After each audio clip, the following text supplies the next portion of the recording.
Hi friends, in the video நம்ம 9th standard economics lesson 3, 4, 5ல இருக்கிற important questions பார்க்கலாம். First question, இந்திய reserve வங்கியின் தலைமையகம் எங்குள்ளது? Answer option A, Mumbai. அடுத்து, பாகிஸ்தான் நாட்டின் பணம் எவ்வாறு அழைக்கப்படுகிறது? பாகிஸ்தான் நாட்டின் பணம் இந்தியா மாதிரியே ரூபாய் என அழைக்கப்படுகிறது. அடுத்து, இலங்கை நாட்டின் பணம் எவ்வாறு அழைக்கப்படுகிறது? இலங்கை நாட்டின் பணம் ரூபாய் என்று அழைக்கப்படுகிறது. இந்தியா, இலங்கை, பாகிஸ்தான் 3 நாட்டிலையுமே பணம் ரூபாய் என அழைக்கப்படுகிறது. அடுத்து, மலேசியா நாட்டின் பணம் எவ்வாறு அழைக்கப்படுகிறது? Answer option B, ringgit.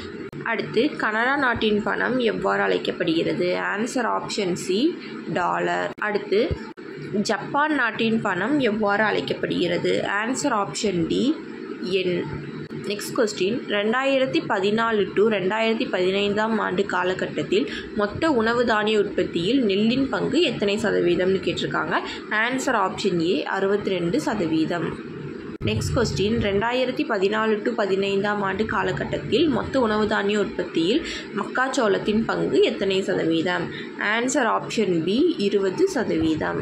அடுத்து, 2014 to 2015 ஆண்டு காலகட்டத்தில் மொத்த உணவு தானிய உற்பத்தியில் சோளத்தின் பங்கு எத்தனை சதவீதம்னு கேட்டிருக்காங்க. Answer option C, 7%.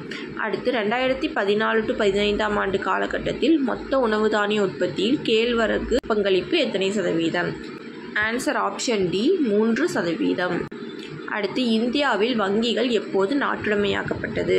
இந்தியாவில் வங்கிகள் 1969 ஆண்டு நாட்டுடைமையாக்கப்பட்டது. அடுத்து, இந்திய ரிசர்வ் வங்கி எப்போது தொடங்கப்பட்டது?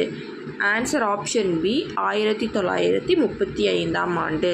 ஆர்பிஐனாலும் இந்திய ரிசர்வ் வங்கினாலும் ஒன்று தான். அது எப்போ தொடங்கப்பட்டுச்சுன்னா 1935 வருஷம். ஆர்பிஐ வங்கி எப்போது நாட்டுடைமையாக்கப்பட்டது, அதாவது ரிசர்வ் வங்கி எப்போது நாட்டுடைமையாக்கப்பட்டதுன்னு கேட்டிருக்காங்க. Answer option C, 1949.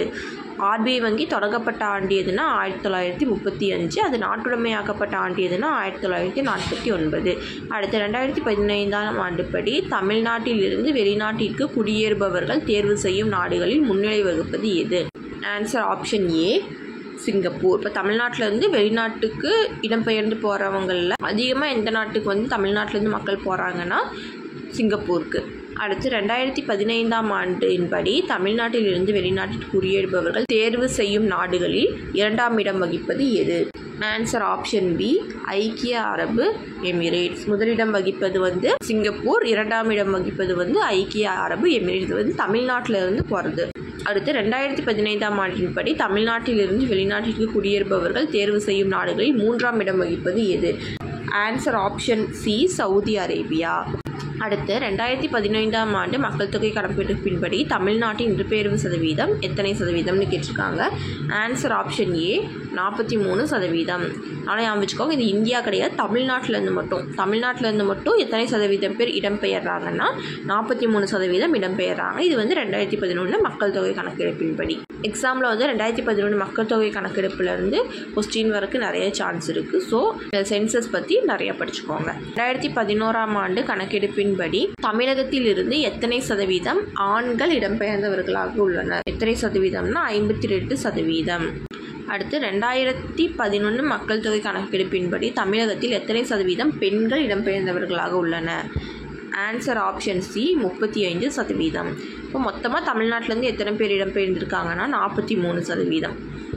அதில் ஆண்கள் 52%, பெண்கள் 35%.